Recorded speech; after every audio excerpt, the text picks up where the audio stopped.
It's the ELEANOR handicap to complete the proceedings at Sha Tin on Sunday. It's a rating span of 75 to 95 for this Class 2, so it's the easier type Class 2 if there is such a thing.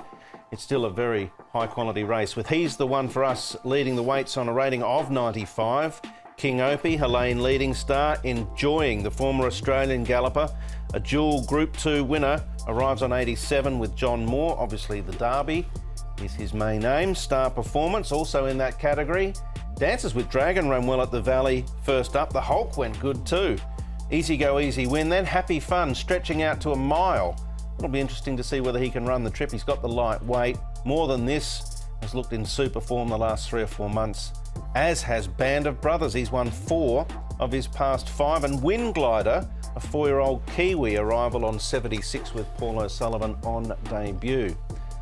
So Helene leading star of this race, the only horse who's been back and forth to Chunfar leading in.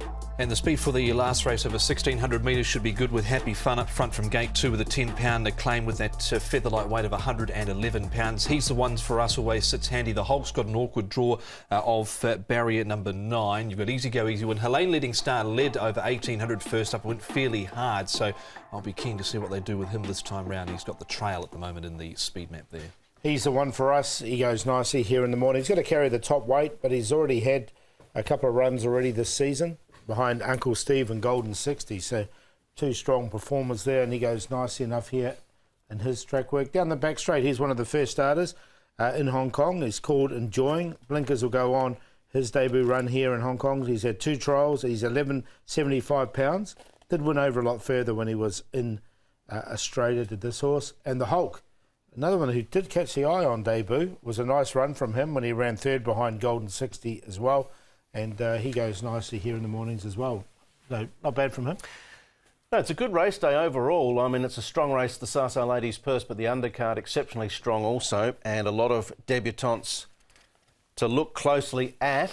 Star Performance, we've seen him a couple of times, and he certainly looks a decent galloper. We know King Opie's going okay. Helene leading star has been here for a season now. He has been a little bit disappointing. Yeah, he's been really disappointing. He went very hard in front on this occasion, got out to a big lead and then just was anchored there over the final stages. So this horse here, Star Performance, ran pretty well. He was at 3 to 1 in the market. Just got tightened up really late, close to the line, but it was a decent run from him on that occasion. King Opie pulled up with an issue. He had a lame right front, so I think he had the odd excuse. He did. So I like both those 2 horses. I think they're the Quinella horses in this race. It's a really strong race to finish, but I think Star Performance is showing he's up to Class 2.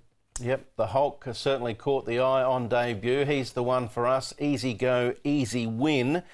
They've both been here for a little bit of time now, and they're copping a lot of the younger horses coming in fresh. Yeah, Easy Go, Easy Win won his debut start here in Hong Kong, and he hasn't gone on with it. He's the One for Us. Nice piece, a nice run from him, I should say. Here he's had a couple of runs now. Wasn't too far away, and the Hulk was probably the pick of all 3, hit the line strongly. It was a great run from him. He had a perfect run basically in the 1 back, 1 out position. I'll be keen to see what he can do second up here, stepping up to 1,600 metres. I think he'll certainly take a lot of benefit from that. All right, More Than This, who's won 2 races in a row now. 1 first up, 1 at the back end of last season, both from good draws. The draw's a little bit more awkward, but this is a quality 3-year-old. Yeah, he's looked really smart. He's one of the horses potentially heading to the 4-year-old series. There's 5 of them in this race. He's got gate number 12, a really good win last time out over Beauty Day, who's since come out and won. He got carted off the track in a recent barrier trial by Fenrir, so won't get too much of a line out of his recent trial, but he's got a bit of upside, I think, about him, this horse. Yeah, I've found a place for him. I think he's a nice horse. I think he wasn't the cheapest when he came here, and he's lived up to that price tag with those last 2 wins. Yeah, we mentioned on trackside actually about the quality of horses the owners had. Penophobia, Dr. Jeff amongst others. Band of Brothers, he's won 4 of his last 5. This is obviously going to be tougher stepping into this grade, but it's hard to suggest he won't run well. Yeah, and he's won, 4 from his 6 runs now. Good barrier trial recently. He was under a hold going to the line in a trial behind Furore.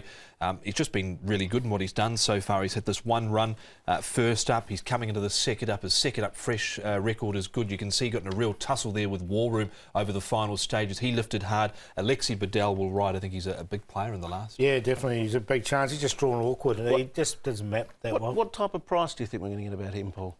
Well, he's definitely an overs at the moment at 12 to 1.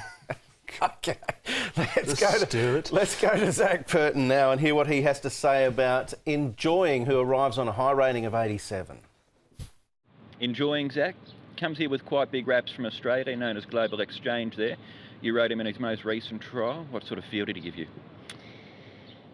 You know, he seemed to be a bit flat-footed in his trial. He travelled nice enough, but when I asked him for something, there wasn't much of a response there. He may be a better horse on the grass. I've never been on his back on the grass yet, so I can't make a comparison there. But in the mornings, he moves really, really well. He's got a lovely action, and he goes through his gears and does his work with a lot of ease. So maybe the distance of the trial was too short for him, and maybe the surface under more pressure was a little bit testing for him.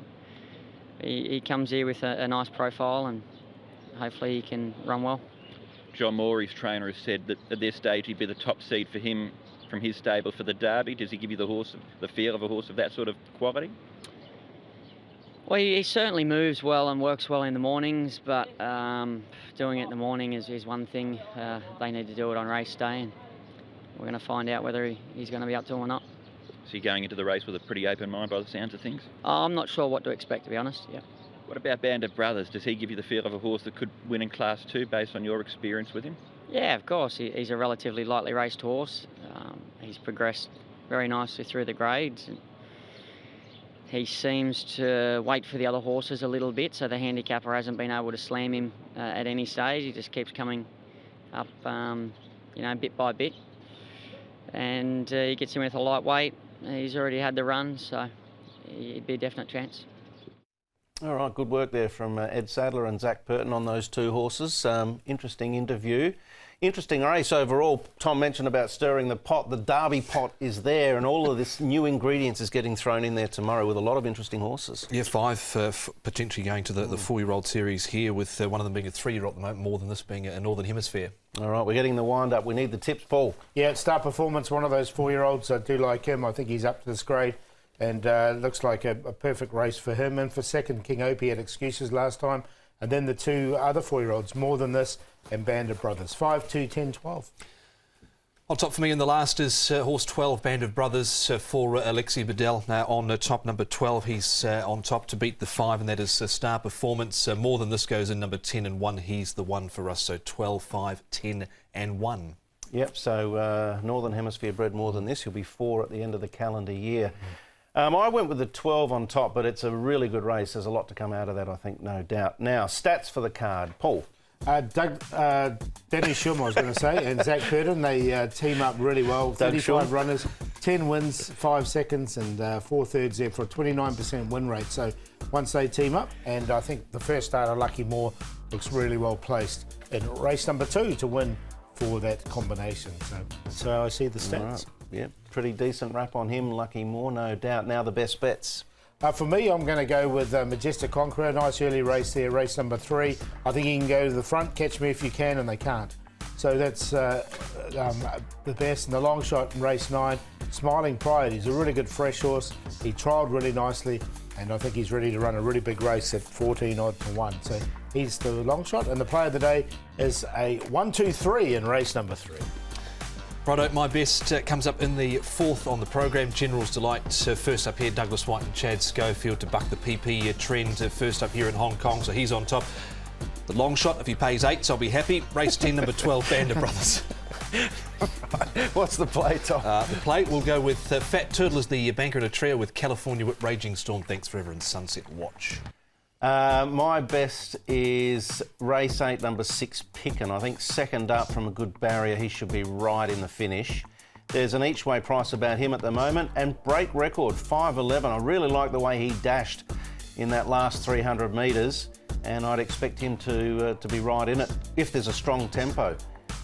Beauty Day, Smart Patch going really well at the moment, and Bellagio. I'll go with those 3 in the QQP in race number 9.